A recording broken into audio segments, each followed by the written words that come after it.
Assalamualaikum warahmatullahi wabarakatuh. Perkenalkan, nama saya Frenda Syifa Nafira dengan NIM 212025097. Di sini saya akan melaksanakan tugas bahasa Indonesia, yaitu mempresentasikan tentang apresiasi terhadap karya ilmiah dan ilmiah populer. Sebelumnya, apakah teman-teman tahu perbedaan karya ilmiah dan karya ilmiah populer? Nah, di sini saya akan menjelaskan sedikit perbedaannya. Jadi, karya ilmiah adalah tulisan yang disusun berdasarkan metode ilmiah, bersifat sistematis, logis, objektif, dan dapat dipertanggungjawabkan. Sedangkan karya ilmiah populer adalah tulisan yang berbasis fakta dan ilmu pengetahuan, tetapi disampaikan dengan bahasa yang ringan dan mudah dipahami masyarakat umum. Nah, di sini seperti di contoh karya ilmiah itu ada skripsi, jurnal penelitian, makalah, laporan penelitian. Sedangkan contoh karya ilmiah populer itu seperti artikel ilmiah di media massa, esai ilmiah populer, blog, kolom opini. Teman-teman, kalau kita dengar kata apresiasi nih, biasanya kan yang muncul di benak kita itu seperti memberi tepuk tangan atau memuji sebuah karya. Tetapi sebenarnya di dunia perkuliahan apresiasi itu bentuknya bisa lebih dari sekedar pujian. Nah, salah satu bentuk apresiasi yang sering kita lakukan, tetapi mungkin tidak kita sadari adalah melalui tugas kuliah.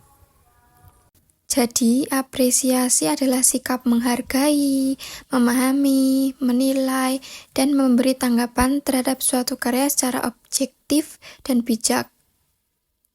Coba kita pikirkan bersama, setiap kali dosen memberi tugas, seperti makalah, review jurnal, atau presentasi, apa yang akan kita lakukan pertama kali? Pasti kita akan mencari referensi, membaca jurnal, membuka buku, atau mencari artikel ilmiah. Disitulah sebenarnya kita sudah mulai menghargai karya orang lain. Pada intinya, sebagai mahasiswa, apresiasi tidak hanya sekedar membaca. Salah satu bentuk apresiasi yang nyata adalah melalui pengumpulan tugas mata kuliah. Adapun bentuk apresiasi mahasiswa dalam tugas kuliah. Yang pertama, review jurnal. Mahasiswa membaca jurnal lalu memberikan ringkasan dan analisis. Ini menunjukkan bahwa mahasiswa memahami dan menghargai hasil penelitian orang lain. Yang kedua, pembuatan makalah. Makalah yang disusun berdasarkan teori dan referensi ilmiah merupakan bentuk apresiasi terhadap pemikiran para ahli. Yang ketiga, presentasi kelas. Saat mahasiswa mempresentasikan materi dari sumber ilmiah, berarti ia turut menyebarkan dan menghargai ilmu tersebut. Yang keempat, diskusi kelompok. Memberikan tanggapan atau kritik yang membangun juga termasuk apresiasi kritis.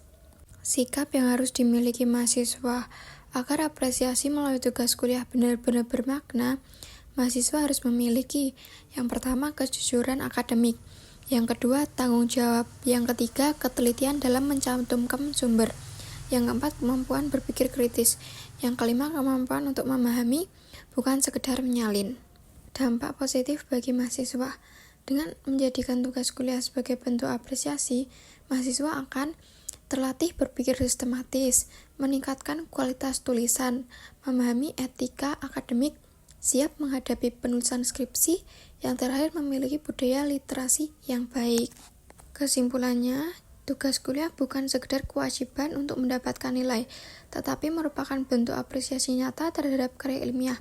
Melalui tugas, kita belajar menghargai pemikiran orang lain, menjaga kejujuran akademik, dan mengembangkan kemampuan berpikir kritis. Baik, cukup sekian presentasi dari saya. Kalau ada salah kata yang kurang berkenan, mohon dimaafkan. Sampai jumpa di lain waktu.